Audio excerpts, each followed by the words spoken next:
Hi viewers, ಕರುನಾಡ ಕೈ ರುಚಿ ಕ್ರಿಯೇಷನ್ಸ್ಗೆ ಸ್ವಾಗತ. ನಾನಿವತ್ತು ಸ್ಟ್ಯಾಂಡ್ ಬಳಸ್ತೇನೆ. 2 ಸ್ಟೆಪ್ನಲ್ಲಿ ದೇವಿಗೆ ಹೇಗೆ ಅಲಂಕಾರ ಮಾಡ್ಬೋದು ಅನ್ನೋದನ್ನು ನಿಮ್ಮೊಟ್ಟಿಗೆ ಶೇರ್ ಮಾಡ್ಕೊಳ್ತಾ ಇದ್ದೀನಿ.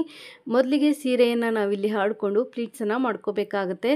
ನಾವು ನಾರ್ಮಲಾಗಿ ಸೀರೆ ಉಟ್ಕೊಳ್ತೀವಲ್ಲ, ಆ ಕಡೆಯಿಂದ ಪ್ಲೀಟ್ಸನ್ನು ಮಾಡ್ಕೋಬೇಕು. 3 ರಿಂದ 4 ಬೆರಳು ಅಗಲ ಆಗುವಷ್ಟು ಪ್ಲೀಟ್ಸನ್ನು ಮಾಡ್ಕೊಳ್ಳಿ. ನಾನಿಲ್ಲಿ ಮುಕ್ಕಾಲು ಭಾಗ ಸೀರೆಯನ್ನು ಇದೇ ರೀತಿಯಾಗಿ ಪ್ಲೀಟ್ಸನ್ನು ಮಾಡ್ಕೊಳ್ತಾ ಇದ್ದೀನಿ. ಸಣ್ಣದಾಗಿ ಪ್ಲೀಟ್ಸನ್ನು ಮಾಡಿಕೊಂಡ್ರೆ ಪ್ಲೀಟ್ಸ್ ಅನ್ನೋದು ಜಾಸ್ತಿ ಸಿಗುತ್ತೆ. ಒಂದು ಸಲ ಪ್ಲೀಟ್ಸನ್ನು ಮಾಡ್ಕೊಂಡಿದ ನಂತರ ಪ್ಲೀಟ್ಸ್ಗಳನ್ನ ನಾವಿಲ್ಲಿ ಅರೇಂಜ್ ಮಾಡಿ ಕ್ಲಿಪ್ಪು ಅಥವಾ ಬಟ್ಟೆ ಪಿನ್ನನ್ನು ಸೇರಿಸ್ಕೋಬೇಕಾಗುತ್ತೆ. 2 ಬಾರ್ಡರ್ಗಳಲ್ಲೂ ಸಹ ಪ್ಲೀಟ್ಸ್ಗಳನ್ನ ನೀಟಾಗಿ ಅರೇಂಜ್ ಮಾಡಿ ಕ್ಲಿಪ್ಪು ಅಥವಾ ಬಟ್ಟೆ ಪಿನ್ನನ್ನು ಸೇರಿಸ್ಕೊಳ್ಳಿ. ಹೊಸದಾಗಿ ಯಾರೆಲ್ಲ ನಮ್ಮ ಚಾನಲ್ ನೋಡ್ತಾ ಇದ್ದೀರಾ, ನಮ್ಮ ಚಾನಲ್ನ ಸಬ್ಸ್ಕ್ರೈಬ್ ಮಾಡಿಕೊಂಡು ನೋಡಿ. ನಮ್ಮ ಚಾನಲಲ್ಲಿ ಬರುವಂಥ ವಿಡಿಯೋಗಳು ನಿಮಗೆ ಇಷ್ಟ ಆಗ್ತಾ ಇದ್ದರೆ ಒಂದು ಲೈಕ್ ಕೊಡೋದಂತೂ ಮರಿಬೇಡಿ. ಮಧ್ಯಭಾಗದಲ್ಲೂ ಸಹ ಪ್ಲೀಟ್ಸ್ಗಳನ್ನ ನೀಟಾಗಿ ಅರೇಂಜ್ ಮಾಡಿ ನಾನಿಲ್ಲಿ ಕ್ಲಿಪ್ಪನ್ನು ಸೇರಿಸ್ಕೊಂಡಿದ್ದೀನಿ. ಈಗ ಸೀರೆಯನ್ನು ಪ್ಲೀಟ್ಸ್ ಮಾಡ್ಕೊಂಡಿದ್ದಾಗಿದೆ. ಸೆರಗನ್ನು ಹೇಗೆ ಪ್ಲೀಟ್ಸ್ ಮಾಡೋದು ಅಂತ ನೋಡೋಣ. ನಾನಿಲ್ಲಿ ಸೀರೆನ ಮಧ್ಯಭಾಗಕ್ಕೆ ಫೋಲ್ಡ್ ಮಾಡಿ ಇಟ್ಕೊಂಡಿದ್ದೀನಿ. ನೀವಿಲ್ಲಿ ನಾರ್ಮಲಾಗಿ ನಾವು ಸೀರೆ ಉಟ್ಕೊಳ್ತೀವಲ್ಲ, ಆ ರೀತಿ ಆದರೂ ಪ್ಲೀಟ್ಸನ್ನು ಮಾಡ್ಕೋಬೋದು, ಅಥವಾ ಈ ರೀತಿ ಮಧ್ಯಭಾಗಕ್ಕೆ ಫೋಲ್ಡ್ ಮಾಡಿಕೊಂಡು ಪ್ಲೀಟ್ಸನ್ನು ಮಾಡ್ಕೋಬಹುದು. ನಾನಿಲ್ಲಿ 3 ರಿಂದ 4 ಆಗುವಷ್ಟು ಪ್ಲೀಟ್ಸನ್ನು ಮಾಡ್ಕೊಂಡಿದ್ದೀನಿ.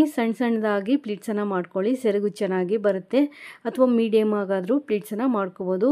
ಒಂದ್ಸಲಿ ಸೆರಗನ್ನು ಪ್ಲೀಟ್ಸ್ ಮಾಡ್ಕೊಂಡ ನಂತರ ಸೆರಗಿನ ತುದಿಗೆ ಒಂದು ಕ್ಲಿಪ್ಪು ಅಥವಾ ಬಟ್ಟೆ ಪಿನ್ನನ್ನು ಸೇರಿಸ್ಕೊಂಡು ನಂತರ ಸ್ವಲ್ಪ ದೂರಕ್ಕೆ ಪ್ಲೀಟ್ಸ್ಗಳನ್ನ ನೀಟಾಗಿ ಅರೇಂಜ್ ಮಾಡಿಬಿಟ್ಟು ಕ್ಲಿಪ್ಗಳನ್ನ ಸೇರಿಸ್ಕೊಳ್ಳಿ. ಇದೇ ರೀತಿಯಾಗಿ 1 ಮಾರು ಆಗುವಷ್ಟು ಸೆರಗನ್ನು ನಾವು ಪ್ಲೀಟ್ಸನ್ನು ಮಾಡಿ ಇಟ್ಕೋಬೇಕಾಗುತ್ತೆ. ಈಗ ಸೀರೆಯನ್ನು ಪ್ಲೀಟ್ಸ್ ಮಾಡ್ಕೊಂಡಿದ್ದಾಗಿದೆ. ದೇವಿಗೆ ಹೇಗೆ ಸೀರೆ ಉಡಿಸೋದು ಅಂತ ನೋಡೋಣ. ನಾನಿಲ್ಲಿ ಟೇಬಲ್ ಮೇಲೆ ಒಂದು ಮಣೆಯನ್ನು ಇಟ್ಕೊಂಡಿದ್ದೀನಿ. ಅದ್ರ ಮೇಲೆ ಇನ್ನೊಂದು ಸಣ್ಣದಾಗಿರುವಂಥ ಮಣೆಯನ್ನು ಇಟ್ಕೊಳ್ತಾ ಇದ್ದೀನಿ. ಅದ್ರ ಮೇಲೆ ನಾನಿಲ್ಲಿ ಡಬ್ಬನ ಇಟ್ಕೊಳ್ತಾ ಇದ್ದೀನಿ. ಒಂದು ಸ್ಟೀಲ್ ಡಬ್ಬನ ಇಟ್ಕೊಂಡಿದ್ದೀನಿ.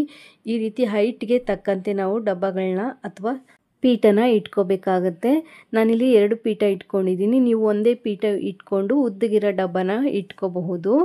ನಂತರ ನಾನಿಲ್ಲಿ ಪ್ಲೀಟ್ಸನ್ನು ಏನು ಮಾಡಿರ್ತೀನಿ, ಅರ್ಧ ಪ್ಲೀಟ್ಸನ್ನು ಕೆಳಭಾಗಕ್ಕೆ ಬಿಟ್ಕೊಂಡು ಇನ್ನು ಅರ್ಧ ಪ್ಲೀಟ್ಸನ್ನು ಡಬ್ಬದ ಮೇಲ್ಗಡೆ ಹಾಕ್ಕೊಳ್ತಾ ಇದ್ದೀನಿ. ಲೆಂತನ್ನು ನೋಡಿಕೊಂಡು ಹಾಕ್ಕೊಳ್ಳಿ. ನಾವೇನು ಪೀಠ ಇಟ್ಟಿರ್ತೀವಿ, ಪೀಠದ ಲೆವೆಲ್ಗೆ ಪ್ಲೀಟ್ಸಿನ ಬಾರ್ಡರ್ ಅನ್ನೋದು ಬರಬೇಕು. ಆ ರೀತಿ ಇಟ್ಕೋಬೇಕಾಗತ್ತೆ. ನಂತರ ಪ್ಲೀಟ್ಸ್ಗೆ ಹಾಕಿರುವಂಥ ಕ್ಲಿಪ್ಪನ್ನು ರಿಮೂವ್ ಮಾಡಿಬಿಟ್ಟು ಡಬ್ಬದ ಸುತ್ತ ಪ್ಲೀಟ್ಸನ್ನು ನಾವು ಸ್ಪ್ರೆಡ್ ಮಾಡ್ಕೋಬೇಕು. ನೀಟಾಗಿ ಎಲ್ಲ ಪ್ಲೀಟ್ಸ್ಗಳು ಒಂದರ ಪಕ್ಕ ಒಂದು ಬರೋ ರೀತಿಯಲ್ಲಿ ಸ್ಪ್ರೆಡ್ ಮಾಡ್ಕೊಳ್ಳಿ. ನಿಧಾನಕ್ಕೆ ಸ್ಪ್ರೆಡ್ ಮಾಡ್ಕೊಳ್ಳಿ. ನಾವು ಸ್ಟ್ಯಾಂಡಲ್ಲಿ ಪ್ಲೀಟ್ಸ್ನ ಹೇಗೆ ಸ್ಪ್ರೆಡ್ ಮಾಡ್ಕೊಳ್ತೀವಿ ಅದೇ ರೀತಿಯಲ್ಲಿ ಡಬ್ಬದ ಮೇಲೂ ಸಹ ಪ್ಲೀಟ್ಸನ್ನು ಸ್ಪ್ರೆಡ್ ಮಾಡ್ಕೋಬೇಕಾಗತ್ತೆ. ನೀಟಾಗಿ ಪ್ಲೀಟ್ಸ್ಗಳನ್ನ ನೀವಿಲ್ಲಿ ಸ್ಪ್ರೆಡ್ ಮಾಡ್ಕೊಳ್ಳಿ. ಒಂದು ಸಲ ಪ್ಲೀಟ್ಸನ್ನು ನಾವಿಲ್ಲಿ ನೀಟಾಗಿ ಸ್ಪ್ರೆಡ್ ಮಾಡ್ಕೊಂಡ ನಂತರ ಇನ್ನೂ ಅರ್ಧ ಭಾಗ ಪ್ಲೀಟ್ಸ್ ಏನಿರುತ್ತೆ ಅದನ್ನ ಸೀರೆಯ ಮೇಲ್ಭಾಗಕ್ಕೆ ತರಬೇಕು. ಒಂದು ಬಾರ್ಡರ್ಗೂ ಇನ್ನೊಂದು ಬಾರ್ಡರ್ಗೂ 4 ಬೆರಳು ಅಗಲ ಆಗುವಷ್ಟು ಡಿಸ್ಟೆನ್ಸನ್ನು ನೋಡ್ಕೊಳ್ಳಿ. ಏಕೆಂದರೆ ಬಾರ್ಡರ್ ಡಿಸ್ಟೆನ್ಸ್ ನೋಡಿಕೊಂಡಾಗ ಹೈಲೈಟೆಡ್ ಆಗಿ ನೀಟಾಗಿ ಕಾಣಿಸುತ್ತೆ. ನೀವು ಒಂದೇ ರೀತಿಯಲ್ಲಿ ಪ್ಲೀಟ್ಸನ್ನು ಹಾಕ್ಕೋಬೋದು ಅಥವಾ ಅಪೋಸಿಟ್ ಡೈರೆಕ್ಷನಲ್ಲೂ ಸಹ ಪ್ಲೀಟ್ಸನ್ನು ಹಾಕ್ಕೋಬೋದು. ಈ ರೀತಿ ಡಬ್ಬದ ಮೇಲೆ ಹಾಕ್ಕೊಂಡು ಪ್ಲೀಟ್ಸ್ಗಳನ್ನ ನಾವು ಸ್ಪ್ರೆಡ್ ಮಾಡ್ಕೋಬೇಕಾಗತ್ತೆ. ನಿಧಾನಕ್ಕೆ ಪ್ಲೀಟ್ಸನ್ನು ಸ್ಪ್ರೆಡ್ ಮಾಡ್ಕೊಳ್ಳಿ. ಕೆಳಗಡೆ ಇರೋ ಪ್ಲೀಟ್ಸು ಜರುಗಬಾರ್ದು, ಮೇಲ್ಗಡೆ ಇರೋ ಪ್ಲೀಟ್ಸನ್ನು ಮಾತ್ರ ನಾವಿಲ್ಲಿ ಜರುಗಿಸ್ಕೋಬೇಕು. ಹಾಗೆ ಲೆಂತನ್ನು ಸಹ ನೀವಿಲ್ಲಿ ಚೆಕ್ ಮಾಡ್ಕೊಳ್ಳಿ. ಒಂದೇ ಲೆಂತ್ ಕಾಣಿಸ್ಬೇಕು. ಆ ರೀತಿ ನೋಡಿಕೊಂಡು ಪ್ಲೀಟ್ಸನ್ನು ನೀವಿಲ್ಲಿ ಸ್ಪ್ರೆಡ್ ಮಾಡ್ಕೋಬೇಕಾಗತ್ತೆ.